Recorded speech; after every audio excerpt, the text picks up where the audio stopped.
ഇപ്പോൾ 2 ദിവസമായി കാണും അശ്വിനിയുടെ അക്കൗണ്ട് പൂട്ടിയതിന് ശേഷമുണ്ട് ഒരുപാട് പേരുണ്ട് ഇത് അറിഞ്ഞതിന് ശേഷം നല്ലൊരു തീരുമാനമാണ് അങ്ങനെ തന്നെ വേണമെന്നുള്ള രീതിയിലൊക്കെ പറഞ്ഞിട്ടുണ്ടായിരുന്നു. പക്ഷേ ഈ അശ്വിനി പുതുതായിട്ട് ഒരു അക്കൗണ്ടൊക്കെ തുടങ്ങിയിട്ടുണ്ടായിരുന്നു. അതിലും ഇപ്പോൾ സബ്സ്ക്രിപ്ഷനൊക്കെ ഉണ്ടോ ഇല്ലയോ എന്ന് അറിയത്തില്ല. എന്തായിരുന്നാലും അതിനെപ്പറ്റിയുള്ള കാര്യങ്ങൾ ഇനി നോക്കിയാലേ അറിയാൻ സാധിക്കുകയുള്ളൂ. അങ്ങനെ ഇരിക്കുന്ന സിറ്റുവേഷനിലായിരുന്നു അശ്വിനി ലേറ്റസ്റ്റ് ആയിട്ടുള്ള ഈ ഒരു ഇൻ്റർവ്യൂ കൊടുത്തിട്ടുണ്ടായിരുന്നു. അതിനകത്ത് പറഞ്ഞൊരു കാര്യം എന്ന് പറഞ്ഞാൽ ഇത് ആൾക്കാർക്ക് മനസ്സിലാവാത്തതുകൊണ്ടാണ്.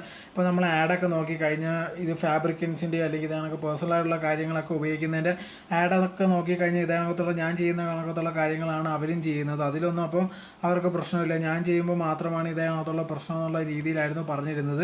ഇപ്പോൾ അശ്വിനിക്കുണ്ടെങ്കിൽ ഒരു മാസം അങ്ങാണ്ട് 1 കോടിക്കടുത്ത് അങ്ങാണ്ട് കിട്ടുന്നതാണെന്നുള്ള രീതിയിലായിരുന്നു പറഞ്ഞുകൊണ്ടിരുന്നത്. ഇതിപ്പം ബ്ലോക്കായി എന്ന് പറഞ്ഞാലും കുഴപ്പമൊന്നുമില്ല. അതിനകം തന്നെ ഒരുപാട് പൈസ ഉണ്ടാക്കി കാണും. അതുപോലെ തന്നെ ഇപ്പോൾ പുതുതായിട്ട് പിന്നെ ഒരു അക്കൗണ്ട് തുടങ്ങിയിട്ടുമുണ്ട്. ഇനി ഒരുപാട് ആൾക്കാർ പോകാനുള്ള സാധ്യത വളരെയധികം കൂടുതലാണ്. കാരണം ഒരുപാട് ഇതിനു വേണ്ടി നിൽക്കുന്ന കുറേ ആൾക്കാർ ഇത് സപ്പോർട്ട് ചെയ്യാൻ വേണ്ടി തയ്യാറാണ്. സോ ആര് തുടങ്ങിയാലും തീർച്ചയായിട്ടും അവർ സപ്പോർട്ട് ചെയ്യുന്നതായിരിക്കും. ഇപ്പോൾ അശ്വിനി പറഞ്ഞൊരു കാര്യം എന്ന് പറഞ്ഞാൽ ഇത് ഞാൻ മാത്രമല്ല ഒരുപാട് പേര് ചെയ്യുന്നതാണ്, ഒരുപാട് പേർക്ക് ചെയ്യാൻ കഴിയുന്ന ഒരു കാര്യമാണ്. പിന്നെ ഞാൻ ചെയ്യുമ്പോൾ മാത്രമാണ് ഇത്ര പ്രശ്നം ഉണ്ടാക്കുന്നതെന്നുള്ള രീതിയിലായിരുന്നു അശ്വിനി പറഞ്ഞിട്ടുണ്ടായിരുന്നത്.